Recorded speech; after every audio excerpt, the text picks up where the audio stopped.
Good afternoon, everybody. I am Tech Sergeant Robin O'Bannon, United States Air Force retired, writer and producer at the Promissory Note Project. And this is our second Facebook Live broadcast for, I guess that's what you call it, as a broadcast.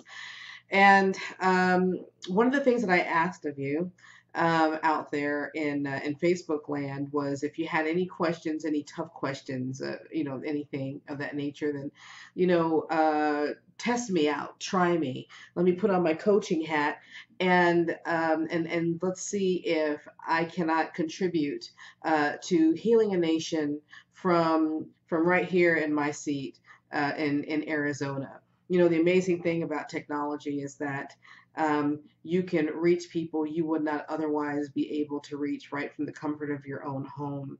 But I'm also realizing that sometimes the comfort of your own home is just a place to start. That eventually you have to get out there and you need to roll out there. And so on that, because of that, I want to share something with you. I guess because this is a fairly recent venture for me. Um, I don't have any questions. The questions that I was asked before were kind of generalized questions, and were a great way to get started. It's a good jumping off point.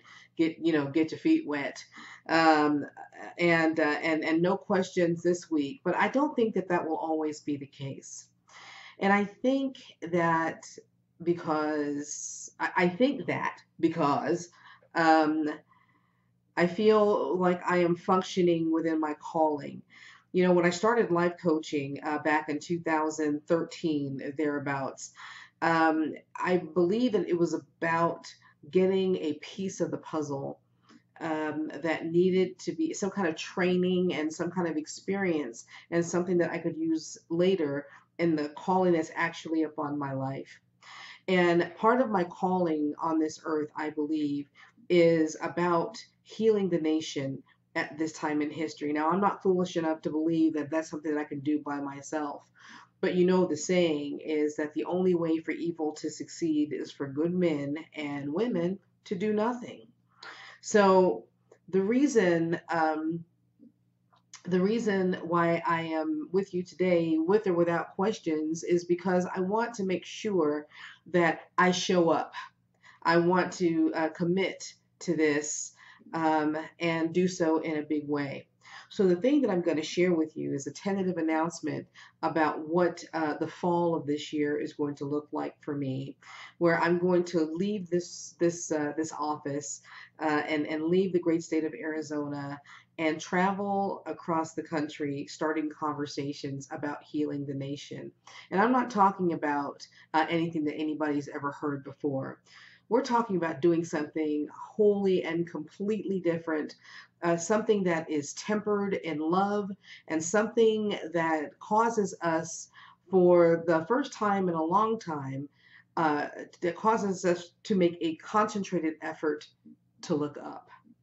Now, I know that there are people out there that, I don't believe in God, and I don't believe in this, and I don't believe, and I don't believe. But I got to tell you, nothing else that we've tried has worked so far.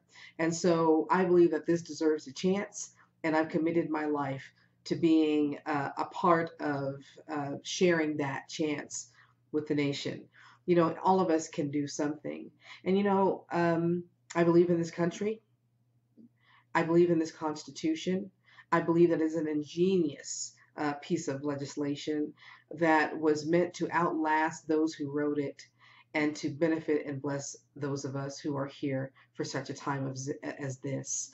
This is an amazing time in history to be alive, an amazing time in history to be here. And I believe, because I do believe in God, that we have been placed here for such a time as this, with very specific gifts and talents and individual missions. And yes, everybody has a mission, and I am on when it comes to mine. I'm serious about it.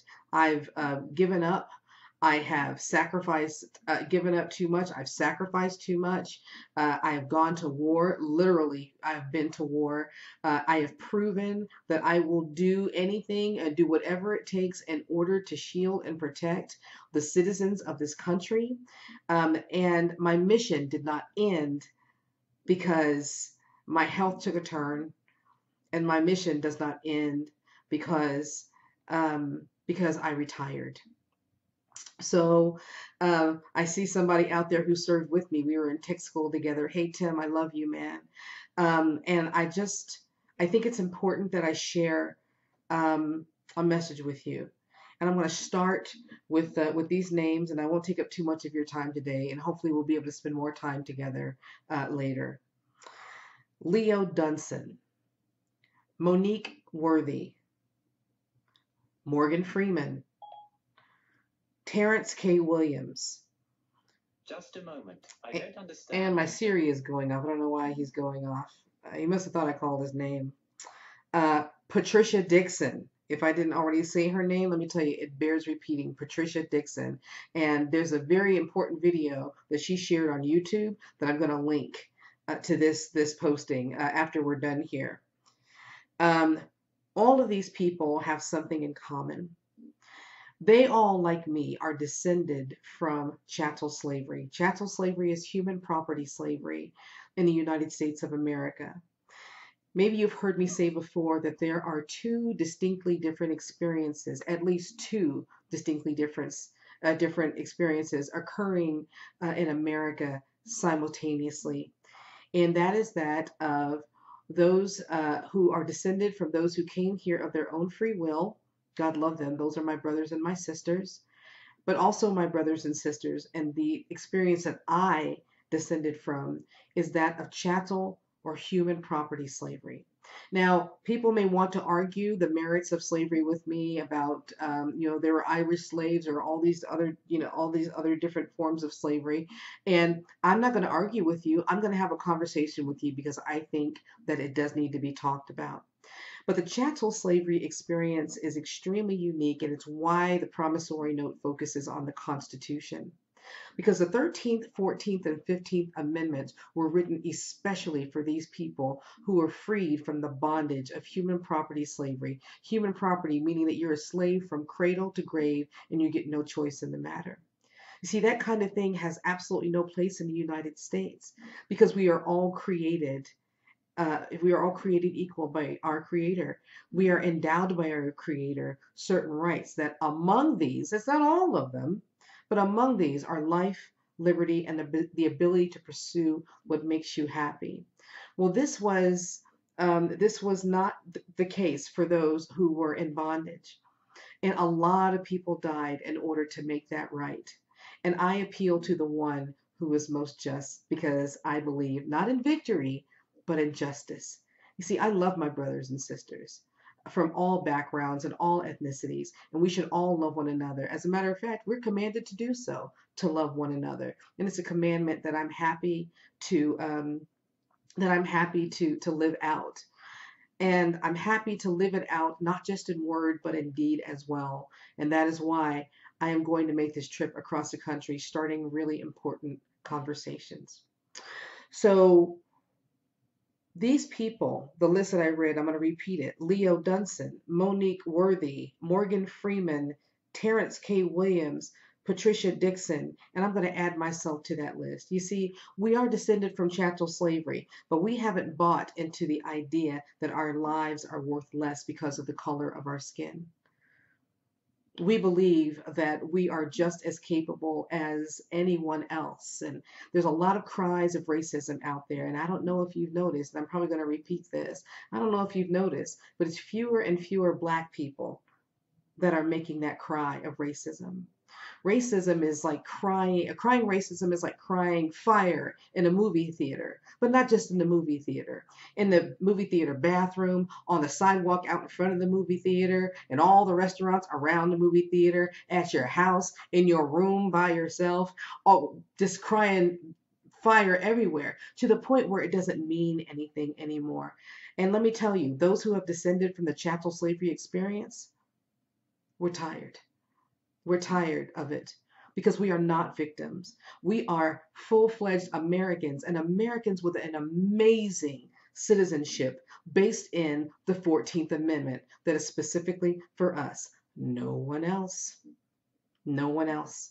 And if you want to learn more about that, you can go to my website, www.thepromissorynote.com, because it's time to deal in truth. So here's the message. I am not a vulnerable member of society. And I have fallen under vulnerability plenty of times, not only as a descendant of chattel slavery, aka a black person, but as a disabled veteran of a foreign war. But I'm not a victim. I am one of the nation's strongest leaders and one of the nation's strongest citizens. And there are many of us who are out there. Veterans, black, white, you can put whatever label you want to on it. But it's time that we speak out, because just because we're quiet, it doesn't mean that we don't have strength. We love this country. We love our brothers and sisters, and we love its Constitution, and we love God. So there you go. There you have it. So I have a note to those who keep crying racist. And I wrote it, and I said, finally, all those crying racist regarding the current administration, I stopped listening. I stopped listening because I know my history. I stopped listening because I learned a long time ago that more often than not, like I said before, crying racist is akin to yelling fire in a movie theater. It's a tactic to keep people in turmoil, to keep people from looking deeper into a situation and finding the truth. It's a tactic that's a conversation ender and a behavior stopper. I know that this is a time in history for the ship to be righted, and this administration holds no allegiance to a fight that it did not start, but it does hold allegiance to those things that are hidden in plain sight that can end the fight.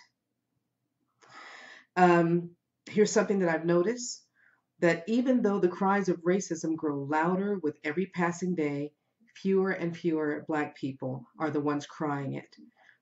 Because I believe that we're waking up to something. Don't you?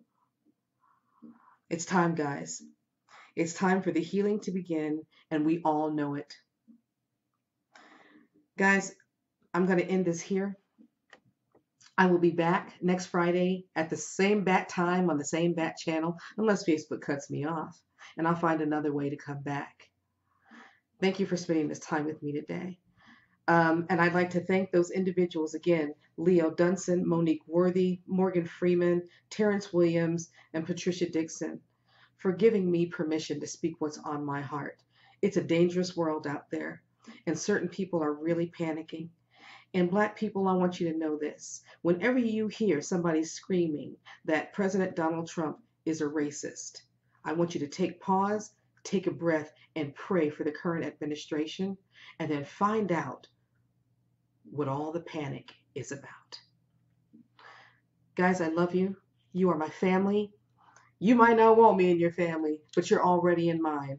The choice to love you has already been made. If you guys have any questions, you guys can always hit me up. I love you, Tim. Thank you for your support. You are an amazing individual, have always been. And we'll see you next time.